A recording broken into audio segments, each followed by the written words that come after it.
every time I talk about it.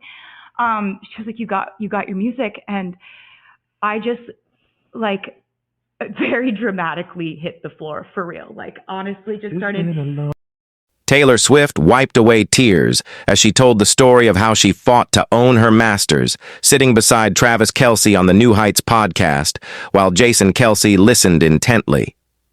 She remembered the pain she felt in 2019 when Scooter Braun bought her original recordings from Big Machine Records and how it felt like her life's work had been ripped away. She admitted she'd thought about not owning her music every single day, and that if she never reclaimed it, one day someone else would be passing it down to their own kids, not her.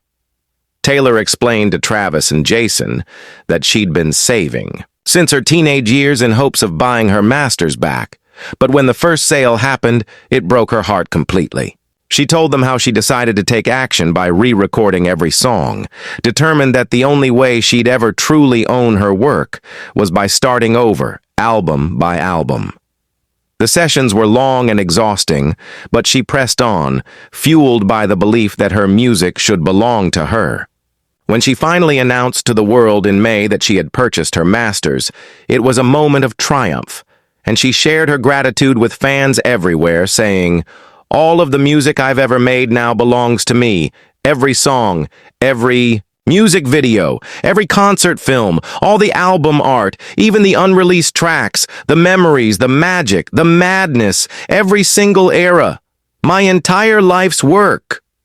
Taylor thanked her fans for standing by her, for every bit of support that made her victory possible, and said she'd never forget how much it had meant. Jason wanted to know more about how it all started with Travis, and Taylor revealed the story with a laugh, recalling how Jason had thrown a bit of a tantrum about not meeting her at her Eras Tour show in Kansas City in July 2023.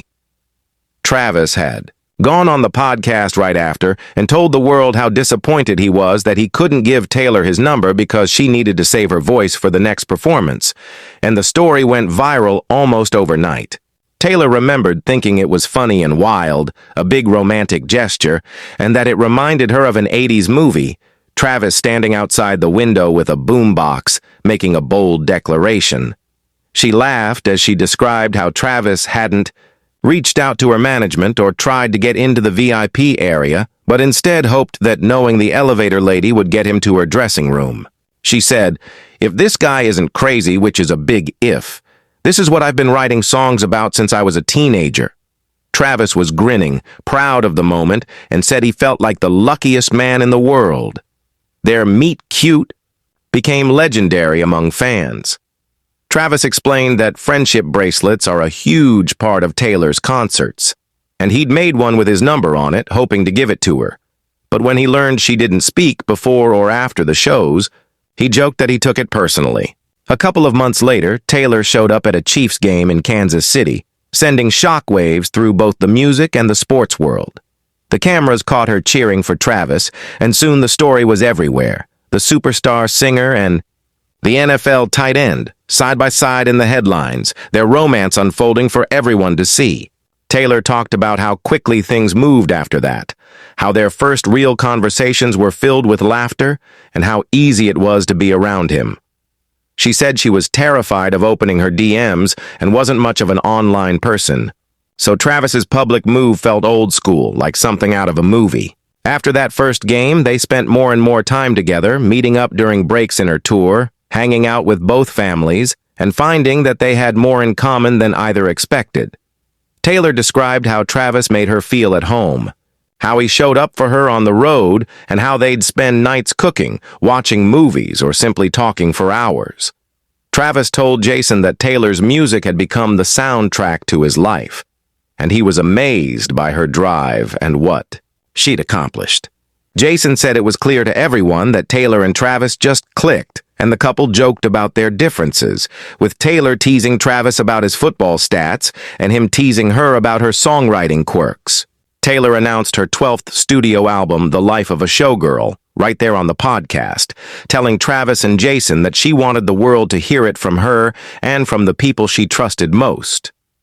She described the album as a mix of stories, emotions, late-night thoughts, and moments from the past year, with many of the songs inspired by her relationship with Travis and the whirlwind their life had become. She talked about writing in hotel rooms, planes, even in stadiums, and how the music reflected her journey from heartbreak to joy, from losing control to taking it back.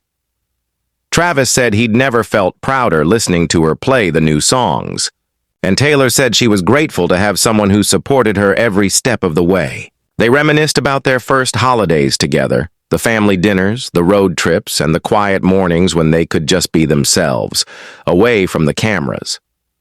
Taylor said the thing she loved most was that Travis made her feel safe, to be herself, and that she never had to perform or pretend around him. Travis said he felt the same way, and that being with Taylor pushed him to grow and be better, both on and off the field. Jason asked what it was like balancing their busy careers, and Taylor admitted it wasn't always easy, but that the support they gave each other made it all work. She said that even when they were apart, they'd FaceTime, send silly videos, or just check in during the day, and that it made the distance feel smaller. Travis said he was blown away by Taylor's work ethic, how she'd rehearse for hours, then still find time to call or send a message. Taylor said she admired how much Travis cared about his teammates, his family, and his fans, and that it inspired her to give her best, too.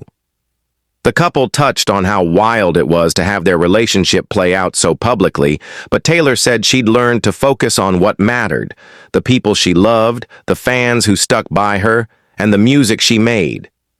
Travis said he was grateful for the support from both their families, and that seeing Taylor and Jason get along made him even happier. Taylor described the thrill of performing in front of sold-out crowds, but said the best moments were at home, laughing at inside jokes or cooking breakfast together. Travis said he'd never imagined being with someone who understood both the highs and lows of fame, and Taylor said she'd never thought she'd find someone who made even the busiest days feel calm. Jason said it was clear to him that Taylor and Travis were building something real, and Taylor agreed, saying they talked about the future often, about wanting to keep supporting each other's dreams, and someday, maybe starting a family of their own. As the podcast wrapped up, Taylor thanked Jason and Travis for letting her share her story and her music, and Travis promised fans there'd be more behind-the-scenes moments in the future. Taylor said she was excited for everyone to hear the Life of a Showgirl when it dropped on October 3rd, and asked fans to keep supporting them and the show.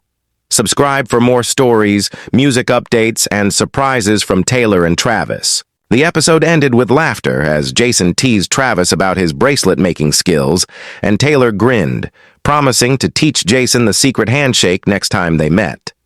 Clips from the episode quickly spread across social media, with fans cheering Taylor's victory in owning her masters, celebrating her new album, and swooning over her and Travis's love story.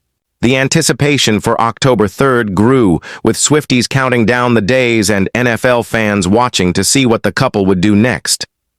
Taylor's journey from heartbreak to triumph, from fighting for her art to finding love, had inspired millions. She'd reclaimed her voice and her happiness, and Travis was right there beside her, ready for the next adventure. The world watched as Taylor Swift wrote the next chapter of her story, and this time, she was in control.